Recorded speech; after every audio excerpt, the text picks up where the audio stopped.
the myth. He's the legend. He's the scientist with all the answers and all the questions. It's time for another episode of Alex's Science Corner. Oh, thank you. No, please, thank you. Enough, thank you. Stop. All right, Alex, what's going on in the wide world of science, my friend? All right, so this past Wednesday, we had the launch of the TESS satellite. Now, the TESS is the Transiting Exoplanet Survey Satellite. I don't know if any of you remember, I probably have been talking about it before, but there was the Kepler Space Telescope. I do remember the discussion.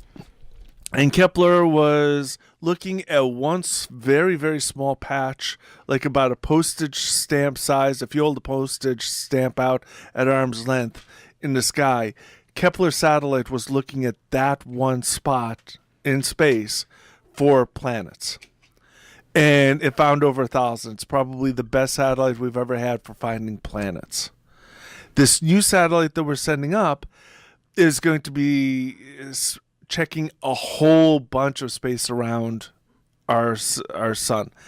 And instead of going for one small patch and looking at every single star in that planet to see if there's this planet that goes in front of that star, it's just going to be looking for the brightest stars. Not for all the stars on the sky, but just the most brightest stars and just checking those out.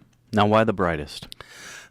Because they've got enough light coming out for the smaller telescope, or they're the closest. It's actually trying to find the closest stars, and they're expecting to just look at the closest 200,000 stars near the Earth, and trying to spot planets around those. Now, we're not going to spot planets around all of those stars. The reason is you have to have the planets orbiting at the right angle. The planet has to go in front of the star. That's why they call this the Transiting Exoplanet Survey Satellite, because the planet has to go in front of the star. This is NASA, right? The NASA's putting it up. It was launched on the SpaceX Falcon 9 rocket. That's the private company. Private company was the people who put it up into space. NASA and MIT are the organizations that are operating the satellite. I wonder why why did NASA use a independent? Because it's much cheaper. Oh, okay. Cost effective. Yeah, because even when NASA launches rockets, generally speaking, they use like General Dynamics or other companies. Except for the really, really big major program rockets, NASA contracts out all its rockets. And so when NASA launches it, NASA's paying for the rocket, but it's General Dynamics or SpaceX or some of the other companies that do it. It's just that SpaceX is doing it much, much cheaper than these other companies are now. And that's why they wanted SpaceX to launch it. So there's a bunch of interesting things about the satellite. First of all, it's a small satellite. It's only about 6 feet tall. And one of the reasons why they're doing it that small is because they're trying to make it as cheap as possible. NASA has two types of programs. There's the very expensive, high-end programs with super resources that they spend on it. And then you got these really teeny satellites and teeny programs that they're trying to send up something as cheap as possible to get some information. So this is a very small satellite.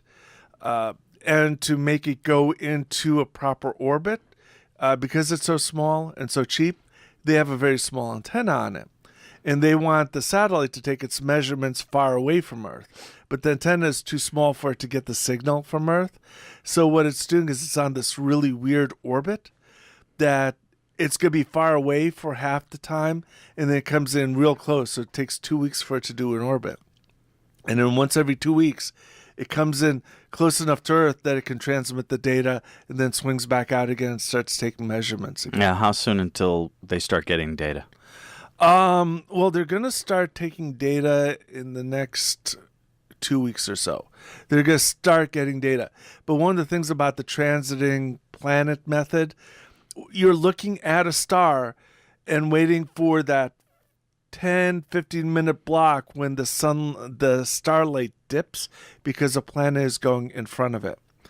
And so, for example, if you're on another star watching for Earth and in the right position, you'd be watching for a year for that 15-minute dip. So you're going to be watching the same stars for a long, long time.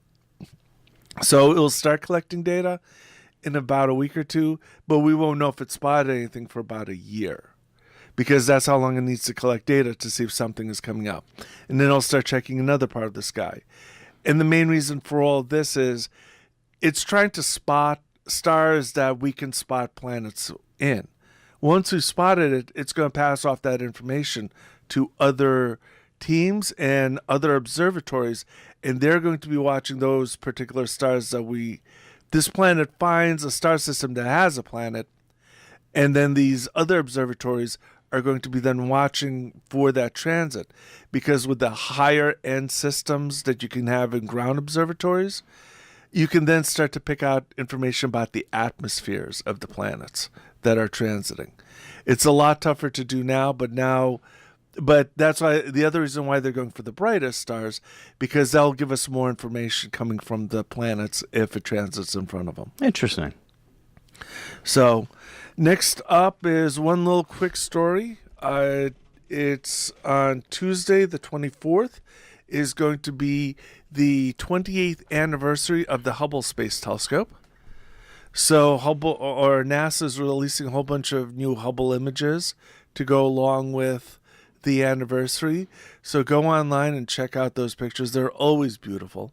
Didn't they do work on that in Danbury? Some part of it? Oh, yeah. Yeah, the original mirror 28 years ago, actually about 30 years ago, they did the original mirror, and that's where they found that they did a little hiccup on the mirror. Oh, yeah. What company did that here? Was that... I can't remember at the moment. Yeah, I'm trying to remember. Sperry or something. I can't remember what the company was. Yeah, okay. They did a little boo-boo while creating the mirror, and so there's an aberration in the mirror, so the mirror wasn't perfectly focused. And they spent all this time celebrating how much effort they made into making the mirror perfectly formed. And it was like they were short one shim on their alignment tool, and so part of the mirror was out of focus. Ah, bummer. Ironically, or not ironically, but even with that, it was still the best telescope we had at the time. It was much better than a lot of ground-based observatories, but it wasn't as good as they had wanted it to be.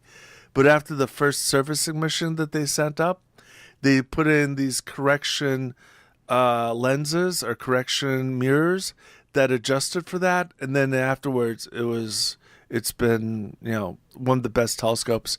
They say that there are 15,000 papers written from the science that's been gathered from the Hubble telescope. Wow.